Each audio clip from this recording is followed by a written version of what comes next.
What's going on, guys? It's Brandon back here again for another career video today. So today we've got the career video of Dustin Byfuglien. I know I said I was going to be debating whether or not to do more career videos. I think I'll do it until the start of maybe a little before the start of preseason. I still want to get a few more out there. I know there's about 29 on the playlist. If I can get to 32, that would be satisfying. And I've got this one and the next one planned out, so be on the look forward. Also, regarding my upload schedule, it's looking like it's going to be Tuesdays and Thursdays mostly from now on, as those are the days where I don't have school or don't have school until later in the evening. So I get the day to do it, and if I can get a bonus upload out anytime other during the week, I'll look forward to that. So yeah, from now on going out until the season starts, look for Tuesdays and Thursdays to be your weekly uploads. Anyway, the career of Dustin Byfuglien, an interesting one. In 2003, he's drafted in the 8th round. 245th overall. That right there, ladies and gentlemen, is a steal.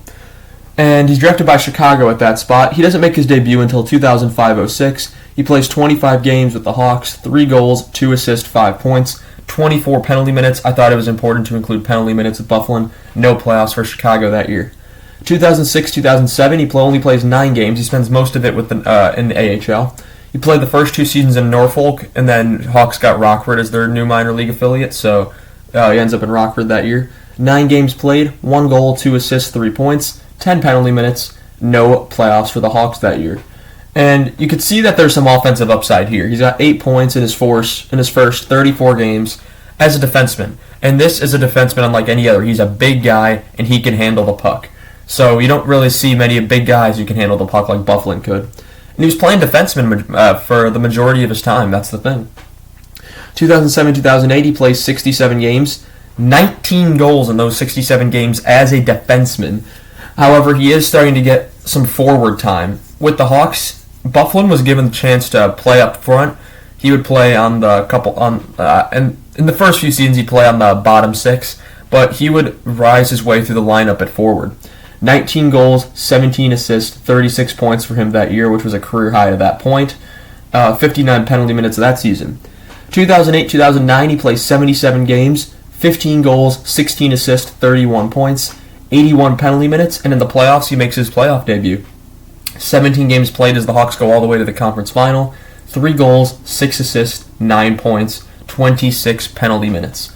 And you start to see that Byfuglien is going to be a big piece of this team up until that point. 2009-2010, he continues his role, playing for the most part defenseman, but still playing bits and pieces at forward. 82 games played, 17 goals, 17 assists, 34 points, nice even stats there. 94 penalty minutes, which was, I think that's his 4th in the league that year. Wait, what did I write? What did I write there? I have no clue what I wrote there. I'm an idiot. That says cup. That shows my penmanship at its finest. Because the Hawks do win the Stanley Cup that year, of course. 22 games played, 11 goals, which is tied for first with Patrick Sharp that year. 5 assists, 16 points, 20 penalty minutes. And as I said, he wins the Stanley Cup. And he plays the majority of those playoffs at forward. From the series against Vancouver up until the Game 6 against Philadelphia, there were only about 2 games where he did not score a goal in that time span. Byfuglien was incredible. He had the hat trick against Vancouver in Game 3. Taves had it in Game 4, I remember. But incredible run by Byfuglien. The problem is the Hawks made a bit of an oopsie in the front office with all of the restricted free agents and stuff. Possibly in Chicago, there's some belief that it was not actually sent in late, but they wanted Bowman to get the GM job and they wanted talent out. But because of this, they don't have the cap space to keep Byfuglien. If there was one player you could have kept from this era, it would have been Dustin Byfuglien. Byfuglien proved to be a major part of this team. It was incredible, especially when he was playing with Taves and Kane. He was fantastic. But on June 24th, 2010, he's traded to the Atlanta Thrashers. Huge trade. It's been in half these videos, I feel like. Byfuglien, Ben Eager, Brent Sopel, Akeem Aliu all go to Atlanta. Going to Chicago, Jeremy Morin. Done the career video on him. I did the career video on Eager as well.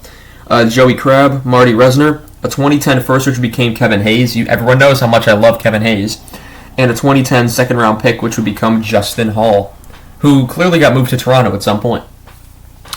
Anyway, So 2010-11, his first year with the Thrashers, even though I got the Jets logo up there. 81 games played, 20 goals, first 20-goal season, 33 assists, 53 points, 93 penalty minutes, All-Star game, 7th in Norris voting. That's the thing with Atlanta. Atlanta was bad, and so when a good player came to Atlanta, they were.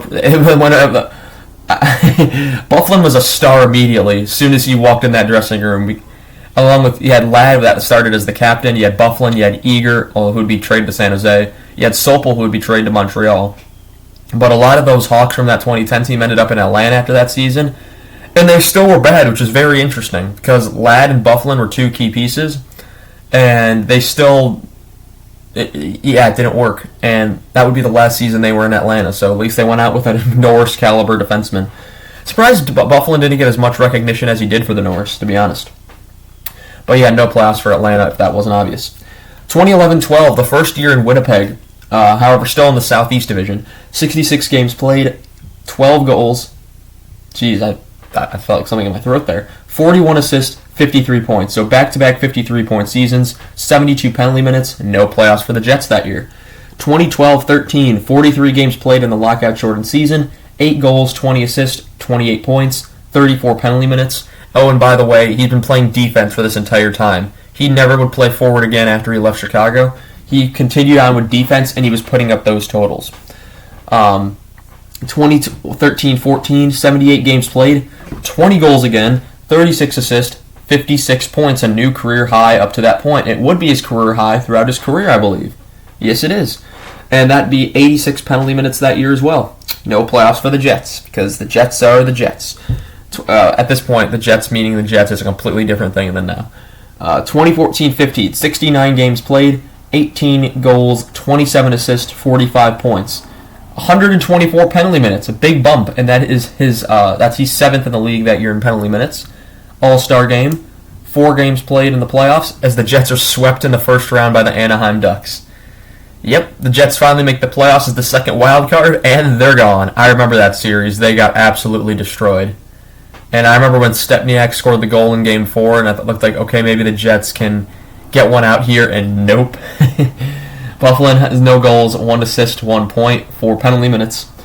And we're back to 2015-16, where he plays 81 games, 19 goals, 34 assists, 53 points, once again for the third time in his career.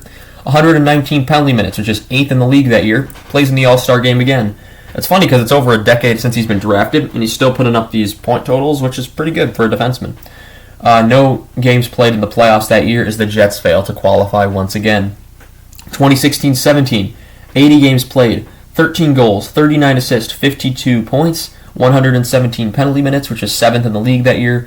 No playoffs for the Jets once again. And you notice how his penalty minutes going up. This right here is the result of big hits, headshots being taken more into consideration. Byfuglien was a guy that when he hit you, he hit you. There's whole compilations on YouTube and TikTok and Instagram Reels, name it, about literally here goes with the audio of here comes the boom, and it's Dustin Byfuglien. He annihilated people. I remember some hits on Mark Stone. I remember when he took on 3 guys at once. It was Byfuglien was a big guy, and you did not want to mess with him, and you were brave if you did. 2017-18, 69 games played for the second time in his career. Nice. 8 goals, 37 assists, 45 points, 112 penalty minutes, which was 5th in the league that year. 17 games played in the playoffs. 5 goals, 11 assists, 16 points. Complete reverse of what he did here. We're 11-5, 5-11. 20 penalty minutes. The Jets went all the way to the conference final that year where they would lose to Vegas. They barely won Game 1 and then got destroyed in the next 4. So that's the closest the Jets have been to a Stanley Cup final in their, well, including Atlanta history. 2018-19, we didn't know it at the time. Byfuglien would just stop playing after the season. 42 games played, 4 goals, 27 assists, 31 points. In 42 games, 16 years in your career is not bad. 69 penalty minutes, nice. 6 games played, 2 goals, 6 assists, 8 points. So he's had his best ratio in playoff points. 4 penalty minutes. And then he decided to quit. He decided, I'm done. and eventually he would be released by the Jets the following season in the 2019-2020 season. Why? I still don't know, but totals for his career: 869 games played, 177 goals, 348 assists, 525 points for a defenseman is not bad. 1,094 penalty minutes in the playoffs, 66 games played, 21 goals, 29 assists, 50 points, 74 penalty minutes. And I forgot to mention how in 2015, on April 2nd, 2015, Byfuglien was suspended for cross-checking JT Miller, in which he got 4 games for that. 2007, he's an AHL second-team All-Star, and he played in the All-Star game that year. So along with a cup, 3 All-Star games there as well, and some Norris votes in 2010-11. Pretty good career. Pretty good career for Dustin Byfuglien. Pretty good for an 8th-round pick. That's why it is important if you can land one of those guys in the late rounds. Byfuglien is a perfect example of a guy that turned into a gem that was in a round that doesn't even exist anymore. That's going to be all I have for you guys today. Look out for another career video coming soon. I'm going to be actually recording that right now and probably not uploading it until Thursday.